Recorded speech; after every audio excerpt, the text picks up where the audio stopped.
사회를 규정짓는 단어 중에 하나가 빠르다라고 하는 것으로 우리도 공감하고 있고 특히 외국인들을 우리 그렇게 보는 것 같습니다. 정말 우리 사회 변화 빠릅니다.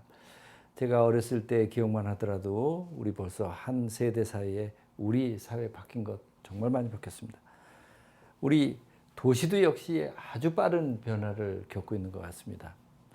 그런 생각에 자연스럽게 이어지는 것이 도시도 역시 빠르게 변화되는 우리들의 인식 그리고 빠르게 변화되는 기술에 의해서 도시 변화도 굉장히 영향을 받을 거라고 생각을 합니다.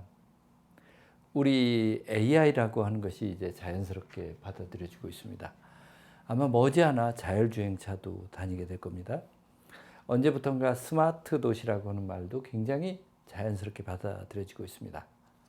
우리 이러한 기술의 변화와 걷기 좋은 도시가 어떤 서로의 시너지 효과를 일으킬지에 대해서 한번 두 분 전문가 분들의 의견을 좀 한번 들어보고 싶습니다. 우리 이 교수님, 우리 기술의 변화가 걷기 좋은 도시와 서로 긍정적인 방향의 시너지 효과가 날 것 같습니까? 아니면 오히려 반대적인 방향으로 갈 것 같습니까? 뭐 최근에 이제 도시의 화두는 스마트 시티거든요. 어떻게 하면 이제 스마트한 도시를 만드느냐라고 하는 건데, 근데 사실은 그게 최근의 흐름이 아니고요. 예전부터 만들었던 도시들은 다 스마트한 도시였었어요. 용어가 그렇지 않을 뿐이지. 기존에 있었던 도시에 그 당시에 발전했던 기술을 접목해서 만든 도시들이에요. 기존에 마차로만 했다가 차량이 나오니까 차량을 이용한 스마트 도시가 된 거고, 비행기를 이용한 스마트한 도시가 된 거예요. 그래서 작금의 스마트 도시라고 하는 건 저는 새로운 것은 아니다라고 생각을 하고 있습니다. 그런데 이런 것들을 사용을 했었을 때 우리가 갖고 있는 긍정적인 것과 부정적인 것들을 항상 생각해 봐야 된다. 아까도 말씀드린 것처럼 자동차로 인한 편리함도 있지만 그것으로 일어나는 여러 가지 부작용도 있거든요. 그랬을 때 이것들을 과하게 다 사용할 것인가 아니면 레벨을 어떻게 할 것인가 라고 하는 것들도 중요하죠. 현재 스마트 시티를 만들게 되면 보행에 있어서도 많은 변화가 일어날 거라고 생각을 합니다.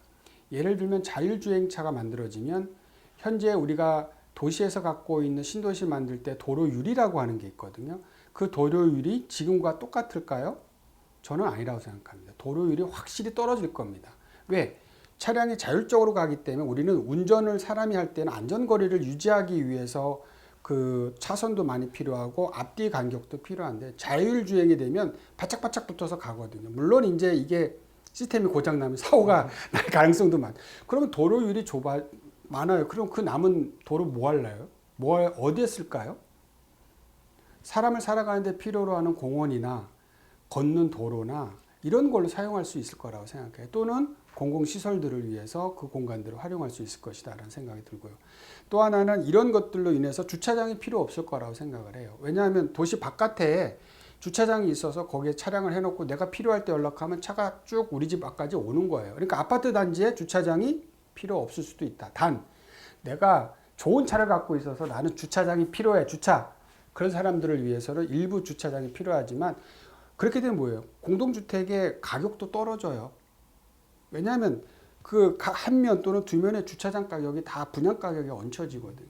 그래서 이러한 스마트 시티가 되면 사람들이 그동안 예를 들어서 이제 자동차를 위해서 할애했던 그런 공간들이 그곳에 살고 있는 주민들과 시민들을 위해서 더 나은 공간으로 변화될 것이고 그 더 나은 공간이라고 하는 것은 녹지 공간, 그 다음에 차량에 방해받지 않는 그러한 5개 공간들로 바뀌어지기 때문에 아마 많은 부분에 있어서 더욱더 자연을 즐기면서 도시만에서 자연을 즐기면서 걸을 수 있고 많은 사람들을 만날 수 있는 공간으로 변화되지 않을까 생각합니다. 저도 그런 생각들이 많이 듭니다. 우리가 걷는 데 있어서 사실 불편한 것 중에 하나 이렇게 보게 되면 전신주의 문제도 있지만 눈살을 찌푸리게 하는 쓰레기 문제들도 있고 여러 가지 불편한 게 많습니다. 그 중에 하나가 또 걷는 길에 주차된 차량들로 꽉꽉 차여 있고 거기에 또 차들이 오게 되고 사람들 튀어나오게 되고 해서 불편한 것이 많은데 우리 AI 기술이 또 IT 기술이 그대로 접목이 된다면 최근에는 그 쓰레기통이 어느 정도 쓰레기가 차면 그 자동적으로 수거를 하는데 알려줘서 쓰레기를 빨리 치우게 한다든지, 혹은 이 어느 도로 입구에 들어가면 그 공간 입구에 들어가게 되면 주차할 수 있는 곳이 어디 있다라고는 사전에 정보가 떠서 내가 쉽게 찾아갈 수 있고, 저도 차를 운전하면서 만약 제가 200m 앞에 확실히 가서 주차할 수만 있다면 200m 주차하고 걸어오는 길을 택할 수도 있을 텐데, 그걸 못 찾게 되니까 어렵게 복잡하게 주차하게 되는 이런 현상들이 많이 나타나거든요.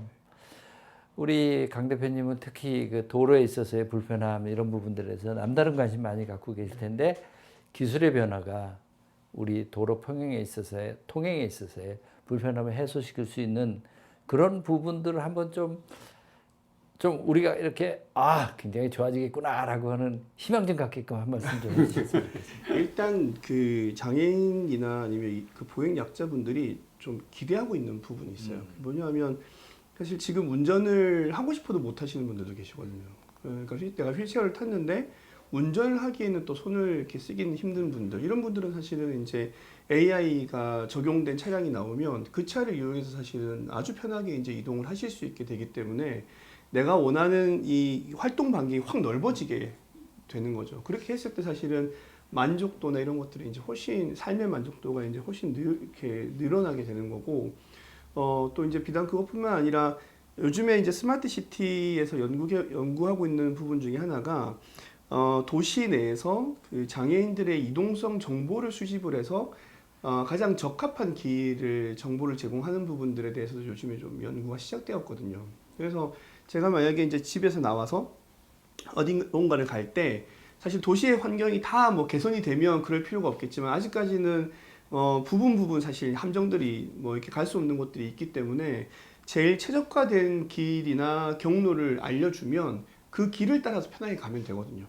그런 것들이 사실 이제 기술과 접목되면서 다양한 그 어떤 그 선택할 수 있는 길들이 늘어나게 되는 거죠. 그래서 뭐 예를 들면 뭐 휠체어를 탄 장애인에게 맞는 코스, 아니면 뭐 어르신들에게 맞는 코스, 아니면 아이들에게 맞는 코스, 이런 것들에 대한 옵션을 설정을 하면 거기에 맞춰서 길을 이제 제시를 해줄 수 있는, 사실 그거는 거의 뭐 눈앞에 와 있다라고 볼 수 있을 정도의 그 기술이기 때문에 이런 식으로 이제 IT 기술이 접목이 되면, 뭐 제가 예를 들면 비를 갈 때 나는 좀 이렇게 뭐 문화 공간을 경험하면서 가고 싶다. 그러면 그걸 이제 옵션을 선택을 한다고 하면 그런 길을 좀 제시를 해준다든지, 이런 것들에 대한 좀 폭넓은 정보, 폭넓은 어떤 기술 적용이 이제 될 수 있을 거라고 보는 거죠.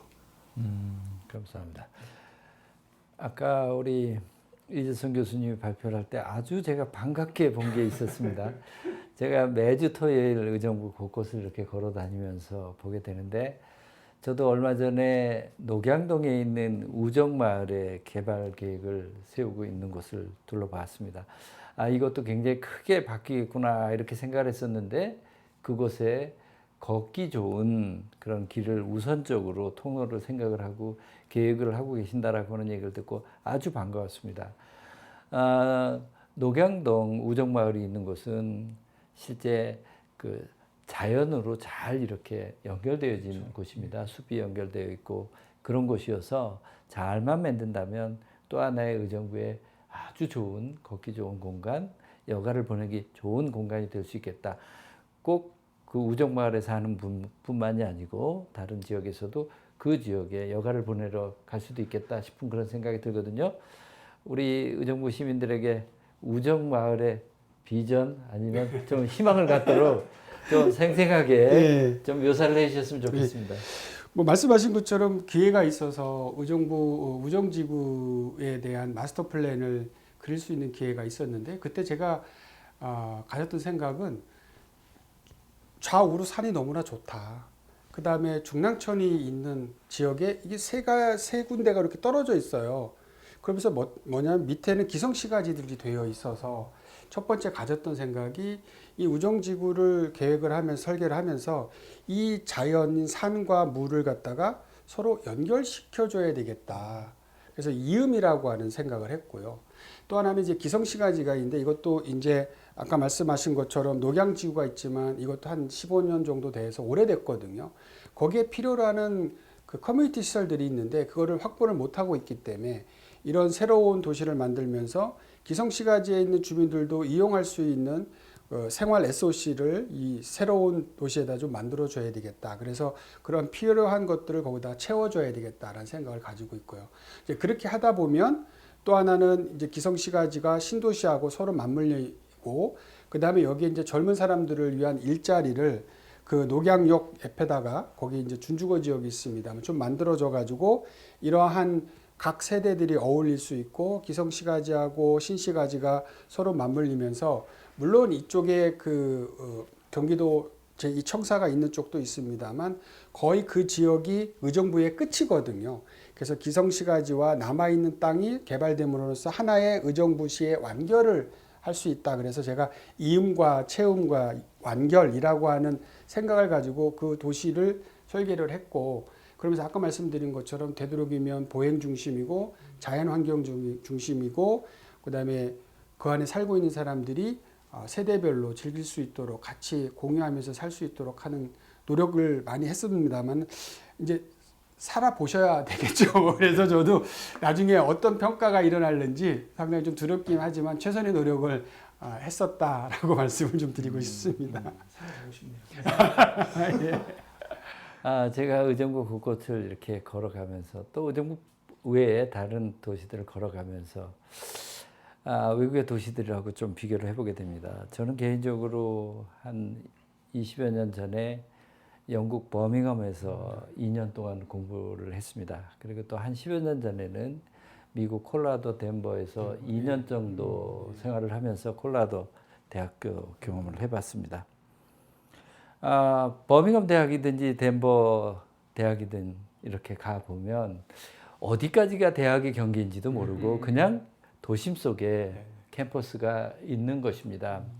그런데 우리 곳곳에 거리를 다니다 보면 우리 정말 건물 사이에 울타리가 많습니다. 저는 걷기 좋은 도시 또 도시에 더 우리가 가치를 더 활용하고 하기 위해서는 도시 시설의 공유라고 하는 문제에 대해서 한번 진지하게 생각해 봐야 된다고 생각합니다.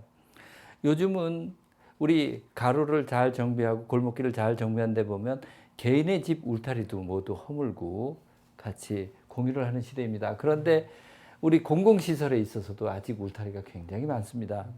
저는 이 부분에 대해서 우리 도시시설을 공유하는 것을 어떻게 하는 것이 좋을런지 그 개선 방법은 무엇일지 이 부분에 대해서 의견을 좀 듣고 싶습니다. 이번에는 우리 강 대표님한테 먼저 한번 제가 그 부분에 대한 의견을 듣고 싶습니다. 그러니까 결국에는 또 이제 비슷한 이야기가 나올 텐데 저는 그러니까 약자들 특히 이제 장애인과 비장애인이 함께 뭘 자꾸 해야 된다는 생각이 계속 들어요. 그게 뭐냐면 저도 이제 제가 이제 원래 다큐멘터리 PD를 오래 했기 때문에 영국에서 이제 장애인들이 비장애인과 함께 생활체육을 즐기는 곳을 좀 취재를 한 적이 있었거든요. 그게 이제 2012년도였는데 그 당시만 하더라도 영국 전역에 장애인, 비장애인이 함께하는 생활체육 시설이 5,000개가 넘었어요. 근데 서울에 7개 정도 됐을 때. 네. 그러니까 휠체어를 타면 바닥이 긁혀서 안 되고, 턱이 있어서 안 되고, 엘리베이터가 없어서 안 되고, 심지어는 엘리베이터가 있는데 휠체어가 못 들어가서 안 되고. 그러니까 이런 식으로 사실 공공시설조차도 공유할 수 없는, 같이 쓸 수 없는 환경들이 이미 너무 많은 거죠, 우리나라는. 그런데 거기에 대해서 바꿔 나가려면 기본적으로 장애인이 내 옆에서, 비장애인 옆에서 장애인이 함께 운동도 하고 함께 밥도 먹고 함께 즐기기도 하고, 그러니까 이제 아까 말씀하신 도시의 이 시설들이 함께 공유가 되어야만 가능한 거죠. 이제 그게 이제 기본적으로 되려면 저는 함께하는 경험, 그리고 그들에 대한 이해, 이런 것들이 필요한데 사실 이거는 너무 좀 정성적인 부분인 거죠. 막 하라고 한다고 되는 부분이 아니니까 저는 이런 부분들을 좀 정책단에서 조금 제공해줘야 된다고 생각을 합니다. 제공해주지 않는 한은 사실은 먼저 체험할 수 있는 방법은 거의 없거든요. 그래서 프로젝트성으로 반복해서 그런 것들을 만들게 한다든지 아니면 리빙랩 형태로 뭐 장애인, 비장애인 혹은 뭐 노약자와 어린아이 뭐 이렇게 다양한 그 서로 다른 유형의 이런 사람들이 모여서 뭔가를 계속 같이 해보고 같이 생활해보고 또 뭐 예를 들면 같이 뭐 체육시설을 같이 이용해 봤는데 누구는 쓸 수 있고 누구는 쓸 수 없다라든지 이런 것들을 계속 반복적으로 경험하게 해주는 게 제일 좋은 방법이 아닐까라고 생각을 하고 있습니다. 제가 2년 전에는 중국의 칭화대학의 방문 교수로 1년 동안 베이징에서 머물었었습니다. 그때 느낌은 베이징은 정말 우리보다도 더 자기의 영역에 대해서 울타리, 특히 아파트 단지 같은 경우는 아주 높이 그 울타리를 쳐서 경계를 하고 이러는 걸 보면서 아, 이게 사회의 다양성, 개방성하고도 굉장히 연관이 되어 있는 것은 아닌가 하는 그런 생각입니다. 그런데 어떤 저도 공부를 해보고 자료를 보면 아예 도시계획을 설계를 하는 과정 속에서도 이런 그 공유를 넓히려고 하는 요즘에 그런 경향이 굉장히 많은 것 같습니다. 그래서 그렇게 유도를 하고 실제로 설계를 하고 있는데 우리 이 교수님께서 그 공유라고 하는 문제에 대해서 좀 더. 그래서 최근에 이제 여러분들이 쉽게 알 수 있는 게 이제 공유주택을 보면 알겠잖아요. 공유주택 젊은 사람들이 침실은 개인이 갖고 있고 주방과 거실을 공유해 기성세대를 봤을 때는 어떻게 살 수 있어라고 하는 거잖아요. 근데 그것은 뭐냐면 기본적으로 거기에 숨어 있는 것은 비용의 절약, 공간의 효율성이에요. 그다음에 또 하나 마지막으로는 사람과 같이 할 수 있다라고 하는 그 가치가 거기에 숨어 있는데 그것들을 지금 세대들은 그것들을 바람직스럽게 생각을 하고 있는 거죠. 물론 지금 코비드 19 때문에 이 공유주택이 지금 사업들이 안 되고 있습니다만 이것이 끝나고 나면 아마 충분하게 더 가속화되지 않을까 생각합니다. 도시에서도 마찬가지예요. 이 공유 시설들을 이제 자꾸만 복합화 시키려고 하는 것은 두 가지인 것 같아요. 토지의 복합화하고 건물의 용도의 복합화거든요. 그 이면에는 무엇이 있느냐면 토지를 효율적으로 쓰겠다라고 하는 거하고 시설을 관리하는 측면에서 효율적으로 하겠다. 그 다음에 그 시설을 동시에 사용함으로 인해서 그 시설들을 한꺼번에 사용할 수 있는 편리성이 있는 거죠. 그러면 토지가 복합화를 하면서 남는 거는 뭘로 쓸 수 있느냐면 다른 시설로다가 녹지나 이런 걸로 얼마든지 쓸 수 있어요. 예전에는 초등학교, 중학교, 고등학교, 그 다음에 동사무소, 그 다음에 소방서 이런 걸 다 넓게 펼쳐놨거든요. 지금은 그것들을 복합화하면서 남는 데는 더 이상 개발을 하지 않아요. 그거는 우리 후대들이 쓸 거니까 이렇게 남겨놓는 것들도 필요하고요. 그 다음에 우리가 뭐 경찰서하고 동사무소나 이렇게 같이 있으면 여기서 볼일을 보고 이 일까지도 같이 할 수 있거든요. 또 유지관리 이런 부분들도 같이 할 수 있는데 문제는 이런 것에서 이제 관리 주체가 누구냐 이런 거 가지고 여러 가지 다툼도 있어요. 그런데 가장 복합화가 많이 이루어지고 있는 것이 학교하고 공공시설이에요. 대표적으로 세종시 같은 경우에 세종 6-4 같은 경우에 학교 시설들을 복합화해서 유치원, 초등학교, 중학교, 고등학교가 같이 공원 위에 있는 것들. 그다음에 제가 세종시 5-1을 하면서도 학교와 공공시설들을 공원에다 결합시키는 거. 우리가 도시계획적으로 얘기하면 도시계획시설의 중복 결정이거든요. 예전에는 그게 불가능했었어요. 그런데 지금 하고 있죠. 저수지, 저류지 위에다가 주차장을 만든다든지 녹지를 만든 거. 그러니까 이런 것들이 우리가 가지고 있는 것에서 최대한 효율적으로 사용하자. 나머지는 우리 후대들 거니까 다 쓰지 말자라고 하는 지속 가능성이라고 개념들이 1980년대에 만들어지면서 계속해서 그것들이 온 거예요. 그래서 그런 복합화라든지 또는 공유라든지 그다음에 지금 카쉐어링도 있잖아요. 차량을 소유함으로 인해서 유지 비용이 계속 들어가는데 내가 필요할 때마다 쓰는 거, 구독 문화 이런 것들이 기성세대들이 소유욕에 젖어 있는 기성세대들과 지금 세대들은 소유가 아니고 이용권이라고 하는 걸로 바뀌어지고 있는 거죠. 그 이후에는 다시 소유권으로 돌아갈는지는 모르겠습니다만 이런 이용을 중심으로 해서 공간을 이용을 중심으로 하는 패러다임들이 지금 되고 있어서 이러한 시설들의 복합화라든지 공유 이런 것들은 아마 더 많이 가지 않을까. 그래서 좀 지금도 뭐 공유 오피스도 주춤하고 있습니다만은 그런 부분들도 더 아마 효율적으로 유지 관리하고 토지의 사용을 줄이는데 긍정적이기 때문에 많이 활용되지 않을까 보고 있습니다. 네, 고맙습니다. 우리가 살기 좋은 도시 또 걷고 싶은 도시를 만드는 데 있어서 행정의 역할 중요하게 생각을 해야 될 것 같습니다.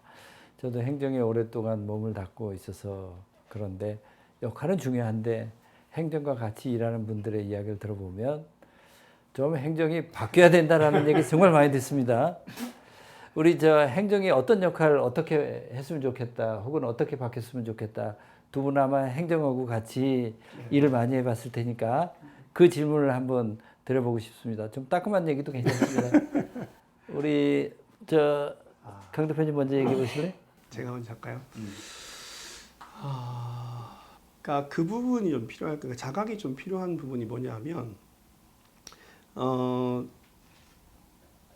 너무 딱 이치에 맞게, 그러니까 원래 규정에 맞게 하는 거를 좀 이렇게 융통성을 가지고 조금 이렇게 그 뭐 뭔가 사업을 진행하거나 예산을 좀 이렇게 집행하거나 이런 부분이 좀 필요하다고 생각을 하는데, 그러니까 이미 만들어져 있는 것들을 변경하거나 아니면 이렇게 규정에 맞춰서 할 수밖에 없기 때문에 개선하지 못한다라고 하는 부분들이 굉장히 많이 있거든요. 그래서 예를 들면 경사로를 설치하면 모든 것들이 해결될 텐데, 경사로를 설치함으로 인해서 또 다른 뭐 법적인 문제가 발생을 하거나 이럴 수 있잖아요.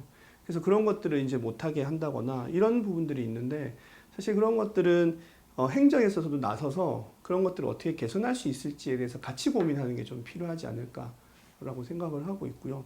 또 그 제일 아쉬운 부분 중에 하나가 뭐냐면, 예산을 가지고 있는 행정의 입장에서는 뭔가를 베풀어 준다고 자꾸 생각을 해요. 그러니까 저희가 그 뭐 보행 약자들에게 아니면 약자들에게 자꾸 뭔가를 해줘야 된다, 해준다라는 생각을 하게 되는데, 그게 아니라 원래 했어야 되는 것들을 못하기 때문에 보완한다는 생각을 먼저 가지셔야 이후에 새롭게 뭔가 만들어 나갈 때 그걸 기본적으로 이때는 그때 못했던 것들을 무조건 해야 되는구나 라고 생각을 하게 되는데, 이게 이제 가지고 있는 예산을 가지고 계속 이렇게 수혜를 베푼다, 아니면 뭔가 복지 차원에서 한다 라고 생각하는 경우가 많아서 그 부분들이 좀 가장 아쉽고, 또 현장에서 같이 이렇게 합을 맞춰서 일을 하기가 좀 어렵지 않나라는 생각을 하게 됩니다. 이 교수님도 우리 행정 좀 경우에 따른 불만도 많고 저렇게 바뀌어야 우리 사회 좀 바뀌는데 하는 것도 많을 것 같은데. 네, 그래서 뭐 다른 이야기보다도 좋은 얘기를부터 해야지 이제 될 것 같아서요. 저는 이제 그 행정의 추진성은 높게 존중을 합니다. 그러니까 행정은 그 정해지면 정말 군대처럼 무소의 뿔처럼 추진하는, 이거는 엄청나더라고요. 제가 행정중심복합도시 추진단에서 1년간 일을 했었을 때, 그때 중앙부처 관련 부처들이 다 국장들이 모여서 과장들 또 있었는데, 그때 이거 한다고 하니까 헌법소원도 부결도 되고 그랬지만 결국에는 하더라고요. 그게 세종시거든요. 한다면 하는구나. 그래서 이런 집행력에 대해서는 저는 아주 우리 공무원들이 갖고 있는 것에 대해서는 저는 아주 높게 평가를 하죠. 그럼에도 불구하고 조금 아쉬운 거는 뭐냐면, 좀 전문성을 조금 더 많이 가졌으면 좋겠다. 물론 순환보직이 되고 있어요. 그래서 순환보직을 다 할 게 아니라 특수한 분야들은 전문성을 계속 가지고 있어야 되거든요.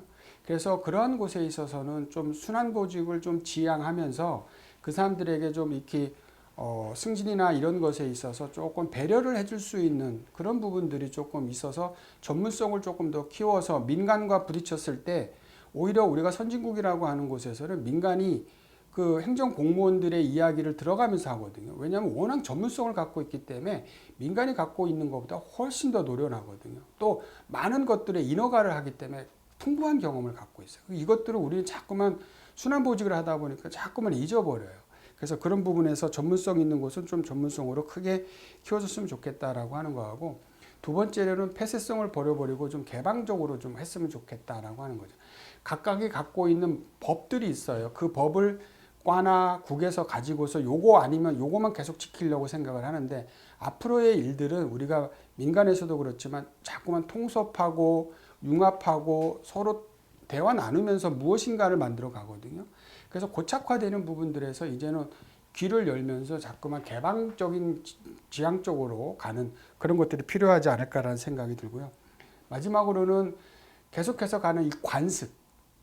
이거 그냥 우리 했던 거야. 우리 계장님이 했던 거고 과장님이 한 거니까 그냥 가. 그럼 문제 없어. 예전에 뭐 했지? 그것대로 해.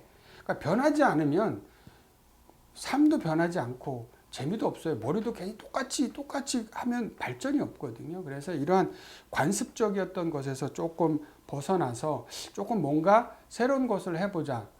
그럼 그 대상은 누구를 위해서? 국민을 위해서, 시민을 위해서, 구민을 위해서, 내 가족을 위해서, 나를 위해서 우리가 공복이라고 어려운 말씀들을 그분들한테 얘기하는데 그런 것들을 요구하는 것들도 사실은 문제가 있다고 생각을 해요. 그만큼 대우를 해주고 그런 걸 요구를 해줘야 되는데 그런 것 없이 하다 보니까 그렇지만 그런 부분들을 생각을 해서 내가 하고 있는 일은 결국에는 현장에서 공간에서 바로 떨어져서 인허가에서 되고 있거든요. 그렇기 때문에 의사결정에서 매우 중요한 역할을 하고 있기 때문에 그냥 관습적으로 하지 말고 이걸 이렇게 하면 어떤 효과가 있고 그것들이 나라를 위해서 어떤 것이 있을까 한 번 더 생각을 하면서 해주시면 많은 부분들이 지금도 뭐 공무원 되고자 많은 노력들을 하고 있습니다만 더 많은 공무원들 정말 그 좋은 그 생각들을 가지신 분들이 공무원이 돼서 많은 좋은 더 나은 그런 것들을 만들지 않을까 싶습니다. 네. 예, 두 분 오늘 열띤 의견 주신 것에 대해서 대단히 감사합니다. 좋은 사례 또 저희가 새삼스럽게 이렇게 귀담아 들어야 될 것이 많은 것을 지적해 주신 것 감사합니다. 제가 최근에 도시를 공부하면서 책을 읽으면서 아주 저한테 가슴에 닿는 것은 도시는 만드는 것이 아니라 선택하는 것이다라고 하는 그 표현이었습니다. 우리가 모든 것을 다 좋게 선택하면 얼마나 좋겠습니다만 현실은 그렇지 않습니다. 자동차를 타기 좋은 도시와 걷기 좋은 도시가 양립하기는 쉽지 않습니다. 걷기 좋은 도시가 되기 위해서는 자동차 중심의 도시의 불편함을 일정 부분 감수해야 된다는 것이죠. 우리가 그동안 살면서 능률과 효율을 도시를 움직이는 핵심적인 키워드로 했다면 이제는 도시의 삶에 있어서의 풍요로움, 정감, 공유, 연대 이런 가치를 더 무게를 두고 그런 것을 선택을 했다면 우리는 우리의 도시를 움직이게 되는 여러 수단에 대해서도 역시 선택을 달리 해야만 우리가 원하는 좋은 도시가 되는 것이 아닌가 싶습니다. 도시는 계획한 대로 사용되는 것이 아니라 사용하는 사람들에 의해서 많은 부분 변경되어진다고 생각을 합니다. 결국 우리가 지향하고 같이 협력을 하고 그리고 그것에 대해서 가치를 부여하고 사용해지는 방향대로 도시는 이루어진다고 생각합니다. 걷기 좋은 도시는 우리가 지향하는 도시는 분명한 것 같습니다. 넥스트 시티 걷기 좋은 도시 꼭 현실화 시켜보고 싶습니다. 감사합니다.